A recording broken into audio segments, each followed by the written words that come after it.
Hey, this is Drew from Moon Audio, and on Tuesday we asked the tech question, how do I pick a pair of headphones? Well, this is a very difficult answer. It's not as simple as, hey, let's shoot Drew an email and say, hey, what's the best headphone for me to buy? What's the best sounding headphone?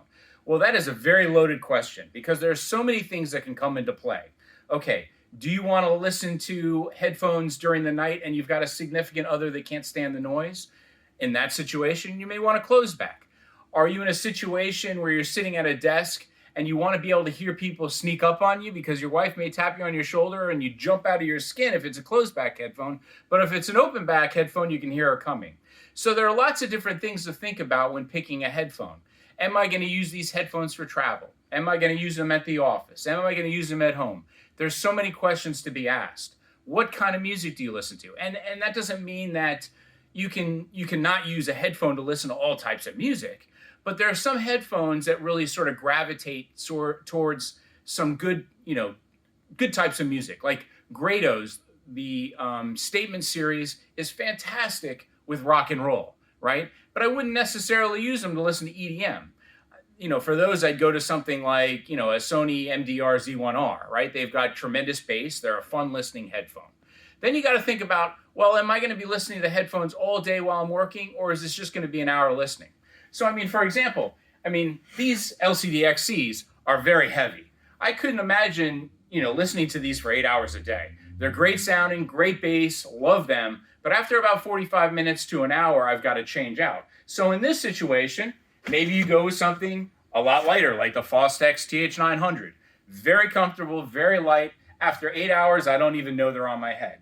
And if you need an open back version that's light, the Ether 2 is like a feather. It is the most comfortable, lightest headphone on the planet. But then you got to think about, well, these two have very different sound signatures. The Ether 2 is very warm. The Fostex is more on the neutral side. So you have to think about those things too. How about traveling? Okay, people ask, I want the headphone that's going to take care of as much noise as possible. Well, on an airplane, let me tell you something. Even with noise reduction, you're not going to isolate 100%. We really like the Sonys that have noise reduction, but the bottom line is they're a $350 headphone.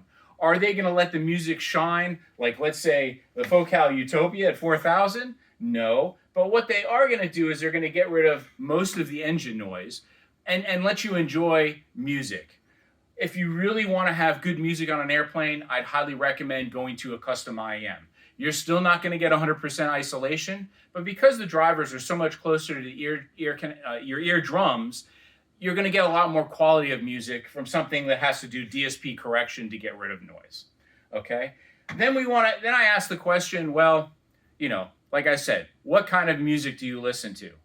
Are you somebody that gets lost in the music, or are you somebody that picks apart the music and you're looking for all the detail and the nuances? Well, if you want detail and nuances, then going to something like a Focal Utopia is definitely going to get you there. Do you have to spend $4,000 to get those details? No, there are some less expensive headphones that you can do the same thing, but those are the best of the best. Let's say you want to get lost in the music. Well, the Celestes, another Focal headphone, these are a little more warmer, a little smoother. So this one I don't get as critical when I listen to music, and I just sit back and enjoy. So there's lots of questions that you have to ask before you just say, hey, I want the best sounding headphone. There's all kinds of things about price, performance, ergonomics, weight, comfort. You have to look at all of those before you pick the ultimate headphone for you. Hope this has helped, and we'll answer any other questions that I couldn't get to in this video, but I think I covered most of the questions from Tuesday. Thanks, and we'll see you next week.